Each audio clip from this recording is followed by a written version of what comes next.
Welcome back to the channel, guys, and I know I haven't been here for a little bit, but I'm back, and today we're going to be doing a classic modeling tutorial. There's a lot of Geometry Node stuff out there. I've covered it as well, but I think sometimes it's nice just to do a bit of old school modeling. It's fun. We're going to be modeling a single tile like this, and then just using nothing but array modifiers to kind of do the rest that you see here. It's really simple, beginner friendly, and I'll just quickly show you how to add a terracotta material, which is really simple to do in case you're wondering. But yeah, you could add this to any sort of building that you have and it'll look fantastic. And just real quick, if you ever want to take your Blender skills further and you want some high quality courses, you can look in the description below and you can actually use my link to get 1 month of free Skillshare, all in the description below. And you can even check out, once you do that, some of my courses. They're all Blender at the moment and they take you step by step from making some really awesome projects, and it comes with all of the files and resources, and it's just really cool. So far I've had hundreds of students and the feedback has been fantastic. So in the description below, and let's get started with this tutorial. So what we'll do is we'll get started by just selecting all the default objects. We're going to press delete, and we're going to keep it really simple by just going Shift A. We'll go to our mesh options. Let's add in a circle. And then let's go into our front orthographic view, and with the circle still active, you can just tab into edit mode or just come up here, go into edit mode and make sure it's active. So you can press A to select everything and then go RX90 and hit enter. And this is what you should see, right? So what you're gonna do is you're gonna select this top bit here, right?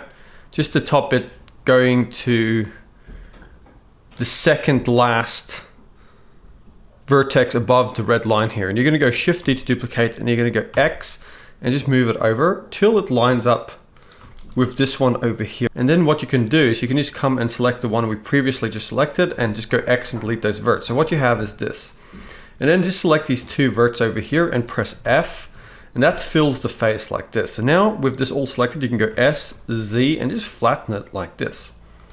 There you go. Pretty simple stuff. With it now flattened like this, what you're going to do is you're going to go E to extrude and Y and extrude it along the Y. And now you kind of have your tile, right? So before we go any further, what we'll do is we'll go over to our modifier. We'll go add modifier, search and type in array. Let's give it an array modifier. And with the array here, we want to come to the X offset. We want to bring it down lower than a value of 1. So you can see here that these guys kind of like tuck in under each other. That's kind of important because you don't want rain coming in, right? So with that now done, right, what we can do, we can tab back into edit mode, and this is the cool bit. You can come over here into wireframe and select these verts over here and go E and extrude it down and kind of create a bit more of a like an inset like that. So it's kind of really lapping over. Pretty cool. Okay, so that's easy enough to do. So let's maybe go with a count of 5 for now. And here's where it's going to get a little bit more tricky. So what we need to do is we need to come over here and minimize this, and let's duplicate this array. Let's come to the drop down on the second array and let's make it 0 on the X offset. But this time we'll come to the Y and make it 0.9, right? And this is what you can see over here. So what we actually need to do is tab into edit mode, come into your right orthographic view, right? And you want to grab these back verts here and you want to just move them down like this and rotate them slightly. So you kind of have something that looks like this, right? That it's sort of tucking under each other. And then what you want to do is to make sure that these guys aren't like touching, because over here you can see, if I come in, these guys here, they're like touching at the end. So we need to tab into edit mode and we need to go Control R, hovering over here, click once and then just drag to add in a cut and bring it just before where the next tile starts lapping over here. And then what you can do is you can go to wireframe and just select all of these verts here at the back. And then what you can do is you can go Alt S and scale them in or out along the normals. So in this case, you can see they're doing the opposite thing. And that's because the normals are probably not correct. So if we come over here to the overlays and look at the normals, you can actually see that's what's happened. The normals here are pointing this way, but the normals here are that way. So what we can do, we can press A to select everything, Alt N, and then just recalculate the outside normals. And now that corrects that. So they're all pointing the same way. So I'll turn this off. And now if we just go and select that edge again, and we should go Alt S, you can see we can now consistently scale in or out along the normal. So we're gonna go and scale it inwards like this. And that way, you can see over here, that's working a lot better. You might just have to grab some of these verts here, enable proportional editing, and just give them a slight little adjustment there. But that's about it, right? That's all you're doing there. So now you can see we've made these tiles that slide over each other quite nicely. I like to personally, for another little detail, just come in here, Control R, left click once, slide one in up to here, and just go Alt S and just scale it slightly down up along the normals just to kind of bulk it up a little bit there. But that's looking pretty good. So I'm going to right click and go Shade Smooth. And you could leave it at this, but I think we can make it look a lot better by coming over to a modifier stack and adding a solid. So add in a solidify. And then let's go and just drag it up the thickness. You can either go in or out, but I might go out like this. There we go. And then on top of that, we can go and add a sub and give it a subdivision surface modifier. And if it does this, all you have to do is tab into edit mode and just go Control R, click, just slide in an edge loop here, just so it tightens up there. And you can do the same thing here at the back, Control R, left click once, just slide in an edge. That just tightens that up a little bit, makes it look neater.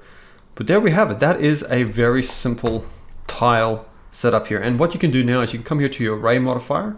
The array modifier, and you can actually increase the count over here, and you can also do the same thing on this one here. Now, all you have to do at this point, if you wanted to, is you can simply grab your roof tiles here, and you can actually come and you can rotate this now like so, and you can, give your roof the angle you want. You can always duplicate this and have one coming from here. You can add some capping running along the top if you wanted to. A simple material, and I'm just going to quickly show you this. If you change the cycles, I'll just quickly change the cycles, and let's go Shift A, add in a light. We'll add an area light, right? And this is quite big at the moment, so I'll just sort of scale this down because we've made this quite large. But I'll grab this area light and I'll come here and just give it a strength for like 1200, increase the size. And if I go Z and go rendered, you can do a really simple material by selecting these and coming to your materials tab, go new, and let's just make it sort of like a terracotta color, like that, sort of like a brownish orange. And then you want to come here and you really want to make sure to take that roughness down just a little bit, and then come to the subsurface and give it a weight of about 0.05, just a little bit, or maybe just a little bit more. And that's about it. You can maybe also come here to the specular and just bring that anisotropic up just a little bit. And now you can see here that looks quite nice. Now, if you wanted to, you could also add a texture to that, because these now look like really new, shiny, glossy terracotta tiles. But you could always add like a bump texture to it to make it look nice as well. But it's really this simple. If you made this and added it to a roof, and you added some gutters and some capping, added some a nice sort of walls, this would render quite nicely, especially if you also added in a HDRI in here to kind of reflect the lighting as well. But yeah, it's really simple to make tiles. Go ahead, give it a shot.